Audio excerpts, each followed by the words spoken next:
જય જવાન જય કિસાન। આજે હું મારા ખેડૂત ભાઈઓને એવું બતાવીશ કે જગ્યા પડી રહેલી જગ્યા મેં અમે ઉપયોગ કરી છે અને એક બાજુ ફેન્સી છે, એક બાજુ રસ્તો હતો અને જે જગ્યા પડી રહી એ જગ્યા ઉપર એવું વસ્તુને અમે વાવેતર કર્યું છે તો તમે જોઈ શકો છો। હું તમને બતાવી દઉં છું।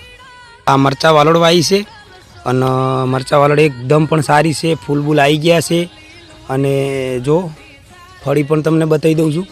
ફળી પણ હવે આબા માંડી છે અને 15-20 દિવસમાં ચાલુ પણ થઈ જશે। એટલે ખાસ મારા તમામ ખેડૂત ભાઈઓને એટલું તો જરૂર જ કહીશ કે તમારે કોઈ પણ જગ્યાએ આવી ફેન્સી હોય ને જગ્યા પડી હોય તો એ જગ્યાને પડી મત રાખો। આવો ગમે તે આવી વસ્તુ વાવી દેવી એટલે પણ એમ કે જગ્યાનો પણ ઉપયોગ થઈ જાય અને તમને પણ સારું ઉત્પાદન મળે અને સારા તમે પૈસા કમાવો। એટલા માટે કહું છું કે તમામ ખેડૂત ભાઈઓને જેને ખેતીનો રસ છે એમને તો ખાસ કહું છું કે કોઈ પણ જગ્યા પડી મત રાખો અને જગ્યાનો ઉપયોગમાં લેજો। જય જવાન જય કિસાન।